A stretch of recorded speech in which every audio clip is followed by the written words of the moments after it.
जय श्री महाकाल। आप सभी का स्वागत है हमारे यूट्यूब चैनल पर। आज आपको जानकारी दे रहे हैं यक्षिणी साधना के बारे में। लोग करते रहते हैं कुछ न कुछ क्वेश्चन यक्षिणियों के बारे में कि यक्षिणियाँ सिद्ध होती है तो क्या होता है, उनको सिद्धि कैसी करे, उनको कहाँ जाके सिद्धियाँ करे। तो मैंने काफ़ी सारे वीडियोज़ बनाए हैं इस यक्षिणियों पर, योगिनियों पर। आप देखते नहीं हैं, शायद वो वीडियो आप देख लेते तो शायद आपको पूरी जानकारी मिल जाती, लेकिन फिर भी आज आपको जानकारी दे देते हैं। सबसे पहले तो ये समझना है कि यक्षिणियाँ किस प्रकार से, उनका लेवल क्या होता है, किस प्रकार से कार्य करती हैं, कैसी होती है, ये भी समझना अति आवश्यक है। क्योंकि बिना किसी शक्ति को समझे उस शक्ति के प्रति आप आकर्षित हो जाते हो, उनके मंत्र जप जाते हो, उनका आह्वान कर देते हो, तो फिर हो सकता है कि कोई नुकसान भी हो जाए और हो सकता है कि भला भी हो सके। ये सारा ही समझना पड़ता है, उसके बाद में ही करना पड़ता है। यक्षिणियाँ भी कोई कम शक्ति नहीं होती है, बहुत पावरफुल शक्तियाँ होती हैं। आपसे निवेदन है, आपने अभी तक इस चैनल को सब्सक्राइब नहीं किया है तो कर दीजिएगा। यक्षिणियाँ प्राचीन काल में ज़्यादातर ब्लैक मैजिशियन, काला जादू के रूप में काम में ली जाती थी। जैसे पिशाच पिशाचनियों को ली जाता था, वैसे यक्षिणियों को भी लिया जाता था।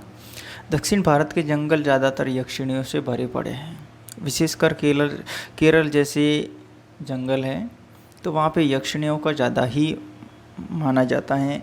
आप कहीं भी कोई शास्त्र वगैरह उठा दीजिएगा, ऐसे शास्त्रों में भी इनके वर्णन है कि कहाँ पे इनकी ज़्यादा स्थिति है। यक्षिणियाँ एक ऐसी शक्ति होती है, किसी के ऊपर चढ़ाई जा सकती है, किसी का पीछा करवाया जा सकता है, कहीं भी रूप परिवर्तन करके वो किसी को भी मोहित कर सकती हैं, किसी का कोई भी एक्सीडेंट वगैरह करवाना कर सकती हैं, किसी को किसी भी तरीके से अगर किसी का मारण करना है तो वो कर देती है। यक्षिणियों की शक्तियाँ आप समझ लीजिए कि वो जैसे काला जादू कहा जाता है ना, एक जादुई मायावी शक्तियाँ होती हैं, एक पल भर में रूप परिवर्तन करती रहती है। यानी आपने एक नज़र में आपने देखा कोई और रूप था, उसी नज़र में आपके सामने ही उसका रूप परिवर्तन हो जाता है। कई सारी यक्षिणियों के मंत्र वगैरह दे रखे होते हैं, मुख्य तौर पर 8 यक्षिणियों के मंत्र दे रखे होते हैं। और जब आप साधना करें तो सबसे पहले इसमें ये होता है कि आपको इसमें सुरक्षा भी होना ज़रूरी है। आप अगर भगवान शिव की वगैरह साधना करते हैं तो बेहतर रहेगा कि शिव साधना करें तो बेहतर रहेगा। उस साधना से शिव शक्तियाँ होती हैं, ये शिव की ही गण माने जाती हैं। इसलिए अगर शिव साधना करते हैं तो ये बाधित नहीं होती है, साधना बाधित नहीं होती है, और ये भी शक्तियाँ होती हैं वो आपको कोई परेशानी नहीं करती हैं। अगर आप बिना सुरक्षा के, बिना इष्ट के करेंगे तो ये शक्तियाँ क्या होती है, विशेषकर पुरुष को मोहित करती हैं और उसको इतना मोहित करके लालायित कर देती हैं कि उसको मजबूर कर देती हैं, फिर उसके ऊपर ये हमला कर देती है, ये उसको घात कर देती है। यक्षिणियों का कोई भरोसा नहीं होता है। यक्षिणियों का किसी भी प्रकार का आपको कोई भी भरोसा नहीं करना है। बिना आपकी शक्ति के आप इन पर कभी भी भरोसा ना करें। ये छल कपट में बहुत ही माहिर होती है यक्षिणियाँ। आपको इतना सम्मोहित करेगी, इतना सम्मोहित करेगी कि आप समझेंगे कि कोई हकीकत में कोई इंसान है।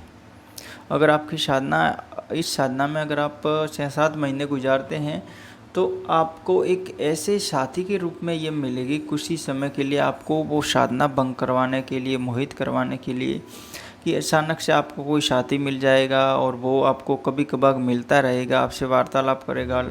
वो कोई ऐसा एड्रेस पता भी बताएगा जिसका कोई भी मालूमात नहीं होगा, किसी भी प्रकार से उससे कोई लेना देना भी नहीं होगा।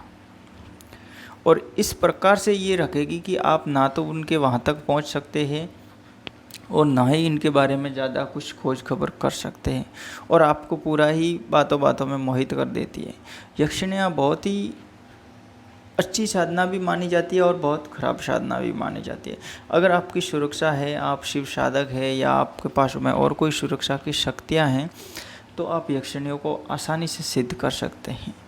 यक्षिणियाँ विशेषकर जंगली क्षेत्र, पानी के झरने, नदियों के ऐसे छोटे मोटे पहाड़ी क्षेत्र होते हैं ना, जहाँ पे झरने वगैरह बहते हैं, हरा भरा क्षेत्र, बाग बगीचे जैसा बिल्कुल देता है, तो वहाँ पर यह होती है। और जंगली क्षेत्र होना चाहिए, ऐसे नहीं कि लोगों का आसपास में वास वगैरह, लोगों का वास नहीं होना चाहिए।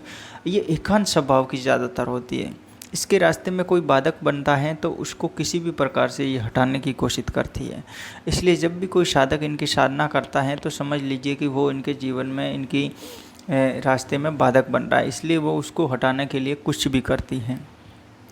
तो आप इस प्रकार से इस साधना को करें। और भी हमारे चैनल पर वीडियोज़ दे रखे, काफ़ी सारे उन वीडियोज़ को देखिएगा, मंत्र दे रखे। हमने जो यक्षिणी साधना की थी वो एक अलग तरीके की थी। हमने इसमें काफ़ी सारे अनुभव किए, काफ़ी सारी इनकी साधनाओं में ऐसी बात नहीं कि ये यक्षिणियाँ मदद नहीं करती, यक्षिणियाँ मदद भी करती हैं। हमने जो साधना की उसके अनुसार यक्षिणियाँ अच्छी भी होती हैं, बुरी भी होती हैं। हमने दोनों तरीके से अनुभव किए हैं।